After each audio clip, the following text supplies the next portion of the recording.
Grandes coisas o Senhor tem feito por nós, por isso nós estamos alegres.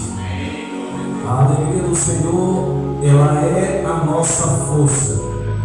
A paz do Senhor, meus irmãos, graças a Deus pelo privilégio que Ele nos concede, nos dá de chegarmos nessa noite, nesse culto de comunhão, nesse culto de ceia, nesse grande memorial. E louvamos a Deus porque Deus permite-nos que nos acheguemos, que nos reunamos nesse propósito de o adorá-lo, de servi-lo e de dizer obrigado, Senhor, por mais uma noite. Essa semana tem sido uma semana abençoada. Tive domingo na ceia na minha igreja, na Assembleia de Deus do Lei Major Salles, pela qual sou co-pastor, por bondade de Deus. Hoje estou aqui na ceia e domingo estarei pregando ali no Ceará, na Santa Ceia também, em Ereré. E estar aqui é muito bom, é proveitoso, porque Jesus quer que nós nos lembremos sempre dele, não como um grande operador de milagres, não como alguém que operou muitas curas, mas como aquele que morreu na cruz do Calvário para nos salvar e nos dar o direito de um dia chegar no céu e dizer obrigado, Senhor, pelo privilégio. Amém? Meus irmãos, quero agradecer ao pastor Fernando pela oportunidade que ele me concede. Meu amigo Marquinhos me acompanha. Abra sua Bíblia nos Atos dos Apóstolos. Essa igreja é a igreja que todo pregador gosta de pregar. Eu pergunto por quê? Porque não tem relógio aqui nas paredes. O pregador fica montado, não é assim. Mas tem um pastor do lado para puxar o padrão. Amém? Eu serei sucinto, irmãos, nas minhas palavras, porque tem ainda a ceia, o momento da ceia, e não vou demorar muito não. Amém? Achei interessante falar a vocês nessa noite nos Atos dos Apóstolos, capítulo 20, versículo 7. Essa palavra é digna de toda a nossa aceitação, de toda a honra, toda a glória seja dada ao Senhor. Tratando-se de uma ceia, achei interessante verbalizar esse texto. 20 dos Atos dos Apóstolos, verso 7. No primeiro dia da semana, ajuntando-se os discípulos para partir o pão, Paulo, que havia de partir no dia seguinte, falava com eles e alargou a prática até a meia-noite. É interessante nós lermos também o verso 8.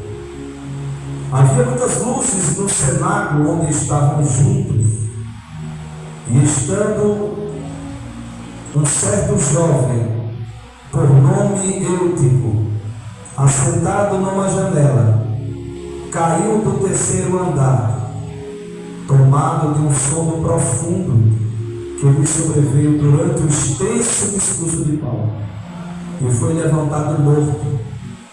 Verso 19. Paulo, porém, descendo, inclinou-se sobre ele e, abraçando-o, disse: não vos perturbeis, que a sua alma nele está. E subindo, e partindo o pão, e comendo, ainda lhes falou largamente até a alvorada. E assim compartiu, e levaram vivo o jovem, e ficaram não pouco consolados. Você possa dizer amém. Amém. Meus irmãos, me preste a sua atenção auditiva só por alguns minutinhos. Era mais uma viagem missionária de Paulo. Era a terceira viagem missionária de Paulo. Juntamente com Paulo estava toda a sua comitiva. Se observarmos o verso 4 de Atos 20, nós vamos ver alguns nomes de alguns membros que estavam com Paulo na comitiva. Toda a viagem é narrada por Lucas, pelo doutor Lucas, que era médico. O interessante, amados, é que eles se encontram em Troade. Paulo está com sua comitiva. É a comemoração da festa da Ágape, a festa do amor. É culto de Santa Ceia. É um culto de Santa Ceia. Paulo, ele quer aproveitar o ensejo, a oportunidade que é culto de ceia. Ele quer pregar a palavra. Ele quer testemunhar. Na igreja havia muitas luzes, tinha luz na igreja. Tinha pregador na igreja. Era ceia, primeiro dia da semana, equivalente ao domingo no calendário ocidental.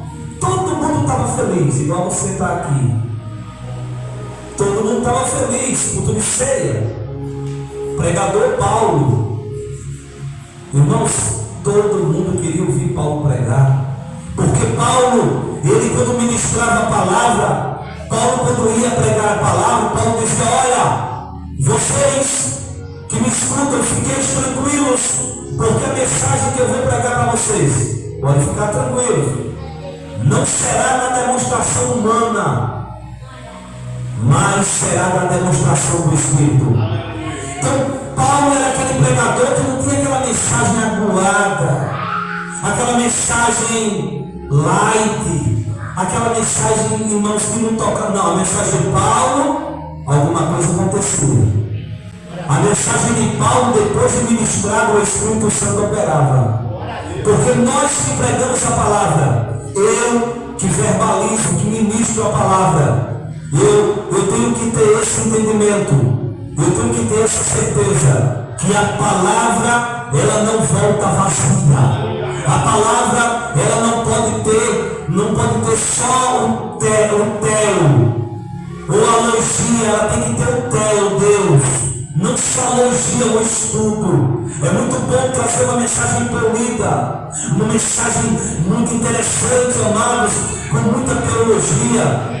Mas se não tiver Deus na mensagem, a mensagem não vai causar o efeito necessário. E Paulo era o pregador da noite. Quem é que não queria ouvir Paulo? O pregador da noite tinha uma mensagem de Deus. Paulo cederia no outro dia. Então Paulo queria pregar à vontade. Paulo queria ensinar, queria contar a mensagem, queria contar o que Deus estava fazendo. E a prática alargou-se até a meia-noite. A mensagem dele foi prolixa. Foi uma mensagem, irmãos. Agora, o que me chama a atenção, é que em meio ao discurso, em meio à palavra de Paulo, tinha um crente naquele culto de ceia, que ele saiu da mesa, saiu da igreja, da comunhão e foi para a janela. Ele sentou-se numa janela. E o tema que eu quero pregar nessa noite é cuidado com a janela. Eu quero que você olhe para o irmão que está ao lado, já alerta ele ou ela, diga assim: cuidado com a janela. Jesus, ele não é janela. Jesus, ele é porta. Jesus disse: eu sou a porta, ele não disse só janela. Aquele que entrar por mim entrará e sairá e encontrará pastagem. Mas o que me chama a atenção, queridos, antes de adentrar no corpo dessa mensagem, para não ser delongado, é que Paulo, ele começa a ministrar a palavra. Aquele moço chamado Eutico está na janela. Porque a janela, irmãos, ela é um lugar de divisão. A janela serve para receber o que vem de fora. A janela é um lugar de divisão, ou de duas visões. Quem está na janela está tendo uma visão de dentro e uma visão de fora. Ele está na janela. Paulo começa a pregar a palavra. O que me chama a atenção é que ele chega ao ponto de cochilar no culto. Você já viu crente cochilando no culto? Que coisa mais feia? Eu vejo direto isso aí, pregando por aí. Mas ele não só cochilou, ele dormiu. E o crente dormindo na hora do culto.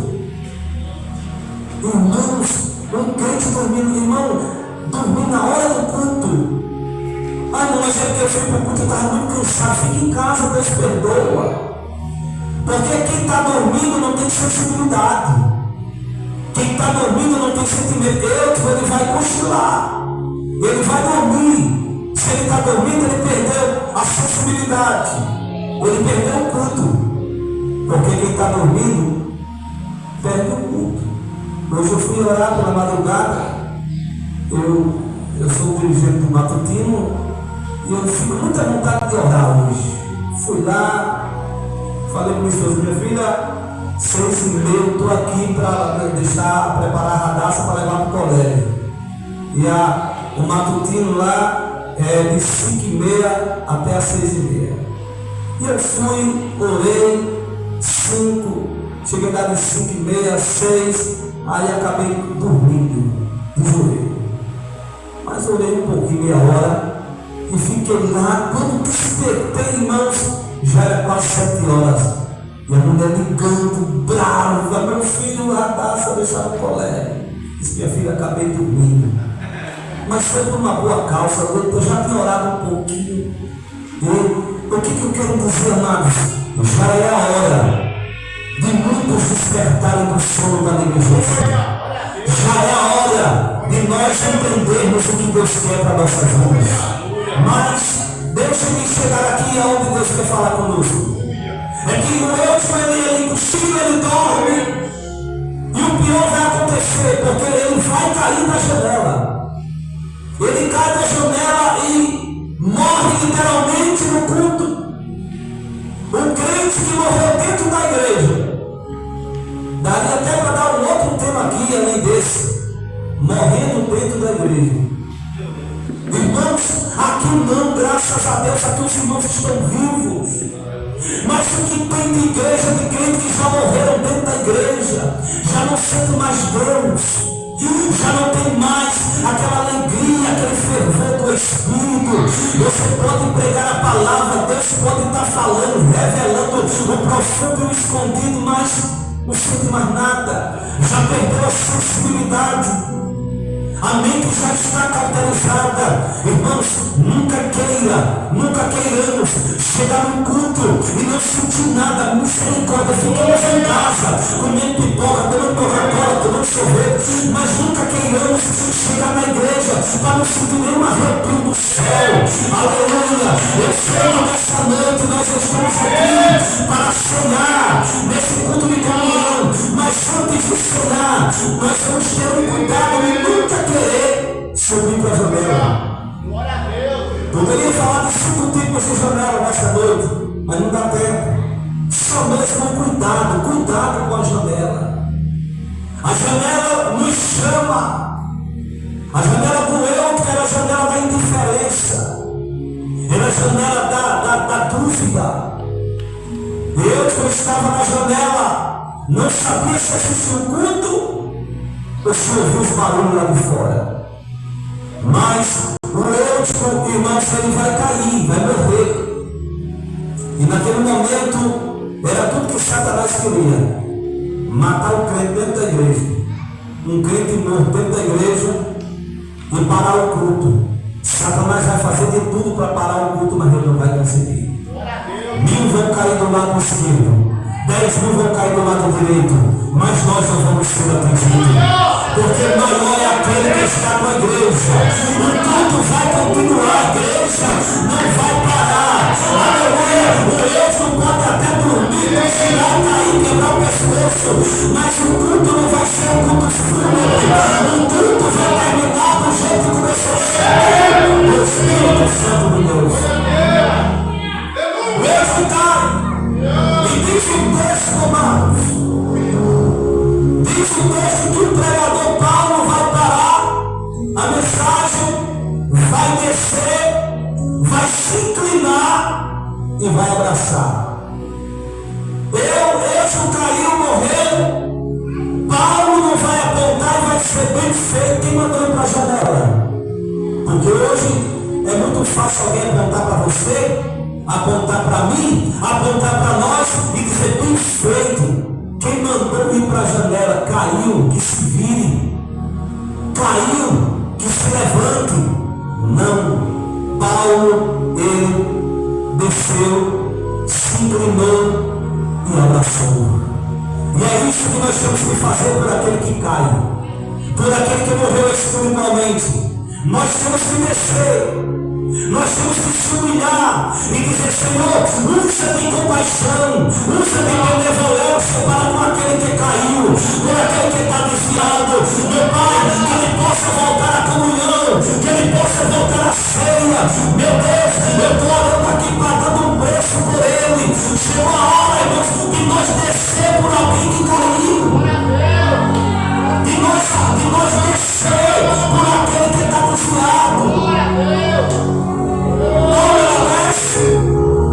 Paulo se inclina e Paulo vai abraçar quem é morto.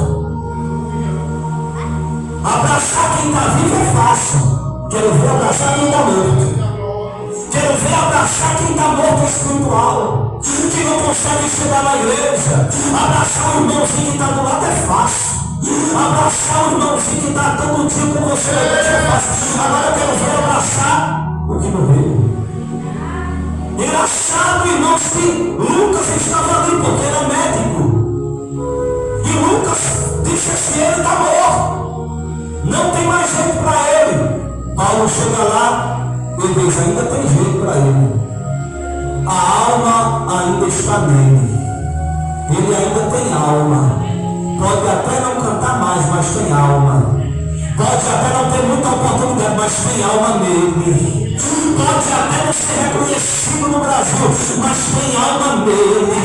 Aleluia, tem alma. O Senhor está preocupado se prega bonito, se canta bonito, se tem muito dinheiro, se tem roupa bonita, se tem terno bonito. O Senhor está preocupado com aquele que tem alma. Se tem alma, se tem alma, o Senhor está preocupado.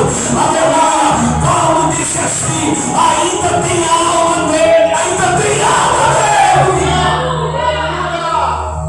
Ainda tem alma. Aleluia, ainda tem alma. Pode até ter caído, mas ainda tem alma. Pode até ter vacilado, mas ainda tem alma. Oh, bendito seja Deus.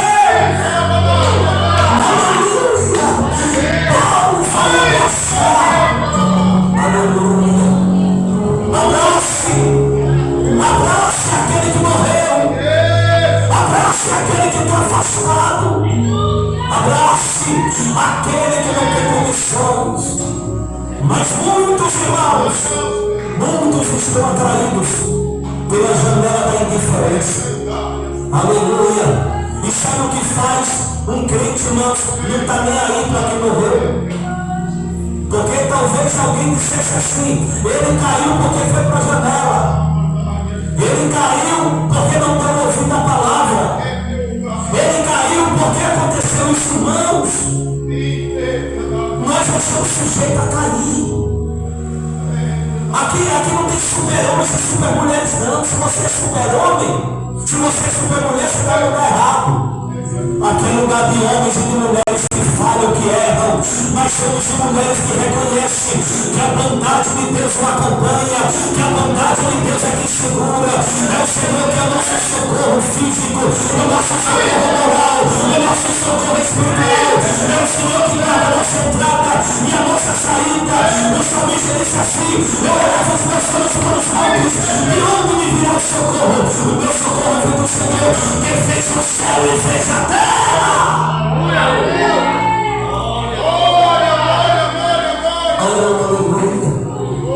Mas é o que faz com que alguém não se interessar por quem morreu. É quem está na janela da frieza espiritual.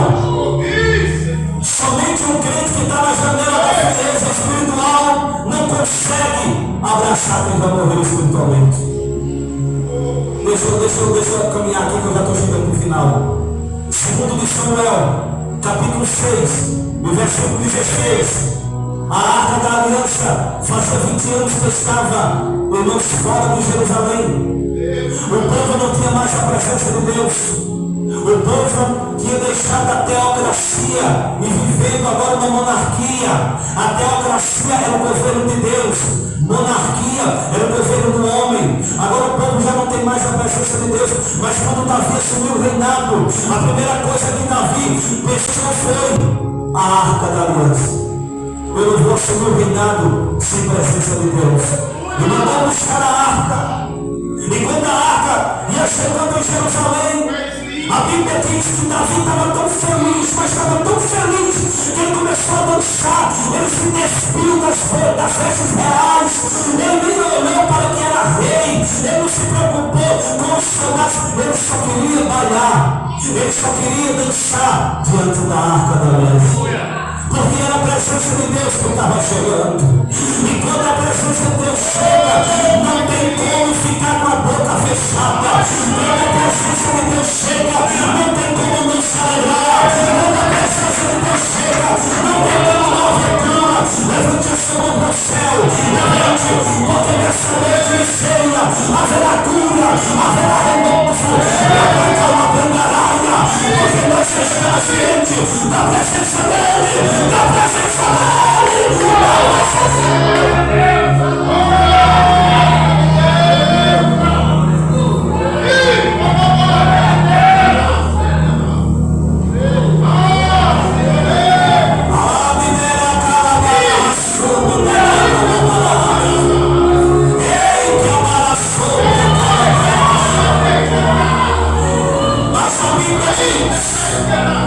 Aleluia, segundo de Samuel 6,16, que a mulher de Davi, Mical, estava na janela e começou a murmurar e a dizer: por que ele dança? Por que ele não tem vergonha de se despir das vestes reais? Irmãos, por que Davi se despiu das vestes reais? Sabe por quê? Porque aonde a presença de Deus está não tem grande. Aonde a presença de Deus está não tem grande. Não tem gigante, não tem poderoso. Aonde a presença de Deus está, o grande é. O grande é.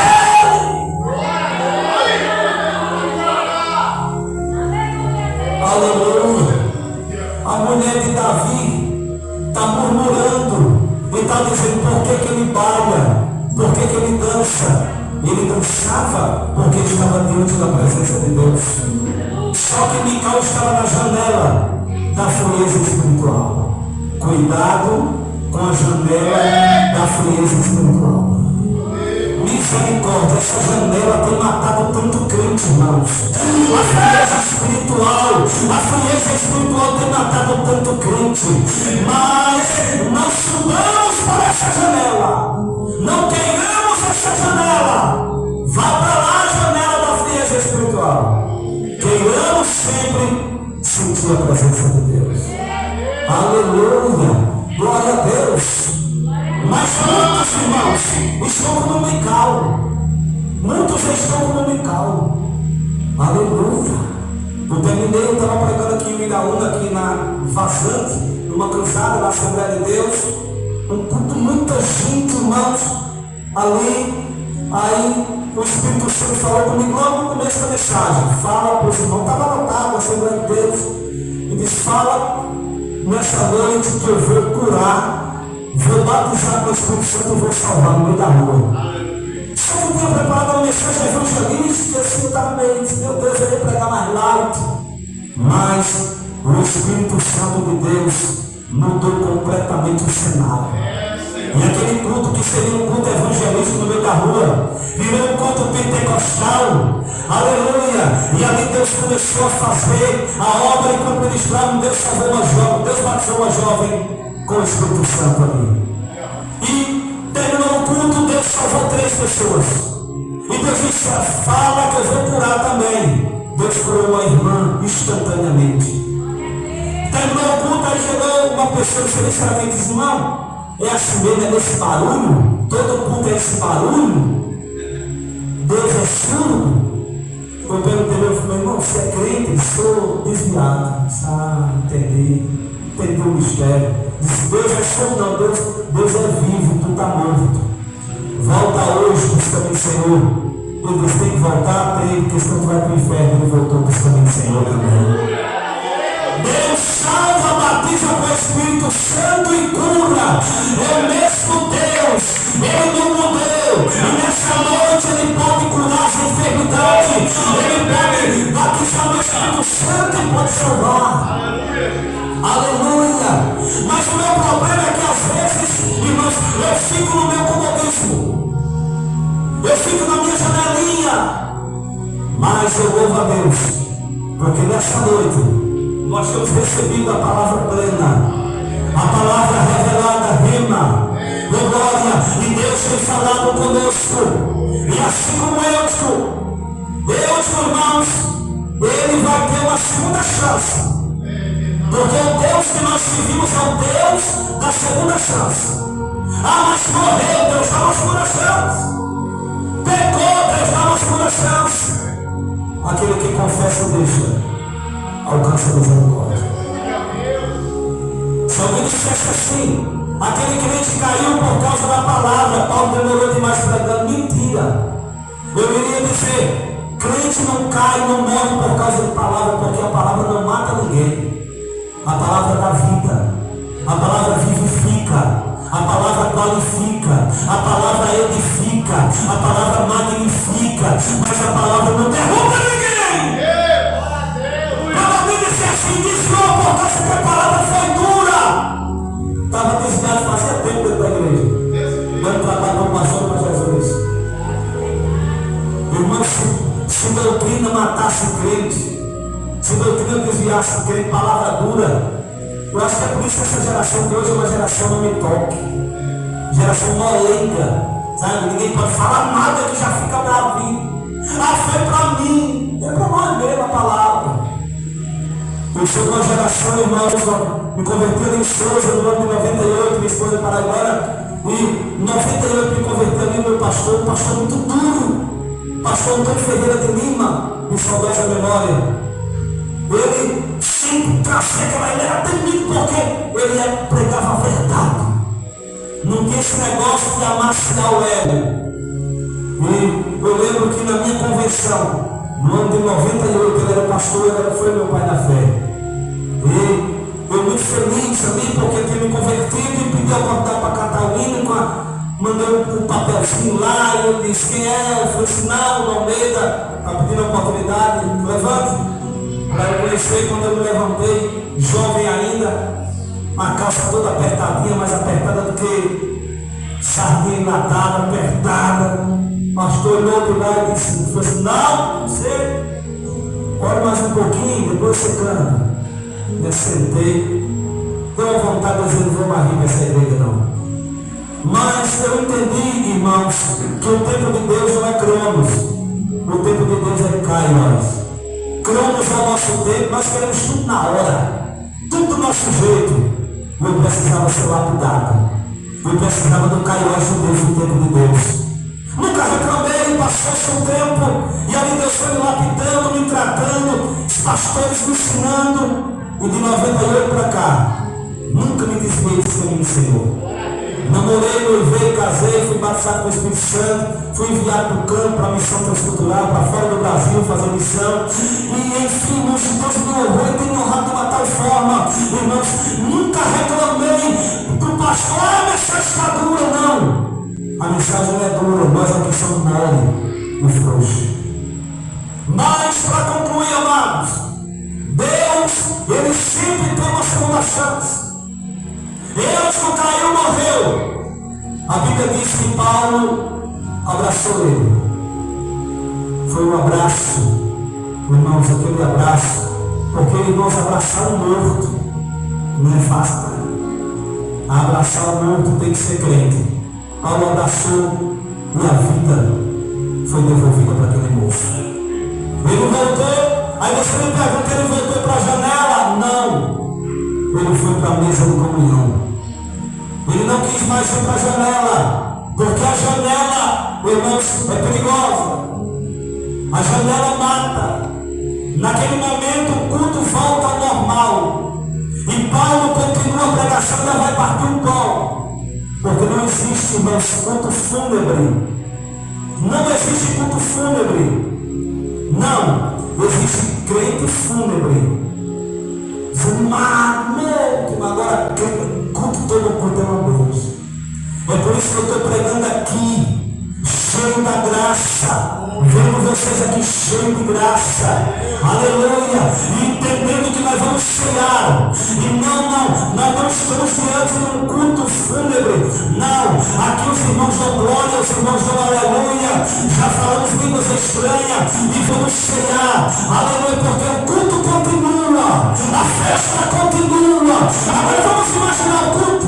Vamos imaginar o momento. Está lá o moço, o crente morreu. Quem sabe os pais disseram: olha, o pregador matou meu filho com uma mensagem demorada.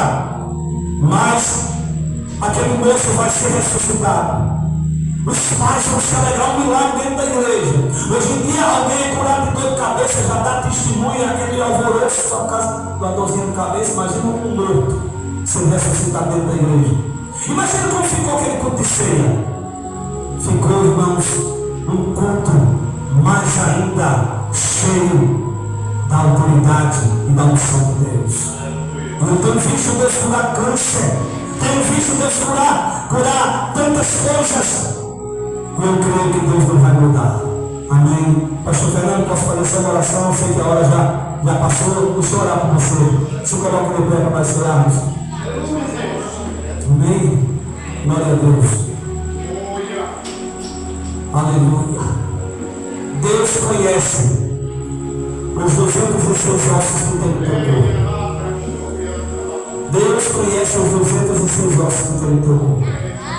Ele é a web de calabada sobrando Ele é especialista em colocar osso no lugar. Ele é especialista em colocar em lugar que está fora do lugar. Aleluia. Talvez você esteja no vale. No vale. Igual Ezequiel, aquele vale de ossos secos. Agora tem uma coisa. O profeta estava no vale. Os ossos estavam parados. Mas o profeta estava andando. Porque Deus disse: profeta, o vale, Israel está parado, mas você vai andar. Levanta a mão que eu vou, profeta. Tem muita coisa que parou na tua vida, mas você vai andar. Você vai andar. O teu casamento vai andar. A tua vida financeira vai andar. Tudo vai andar. Sabe por quê?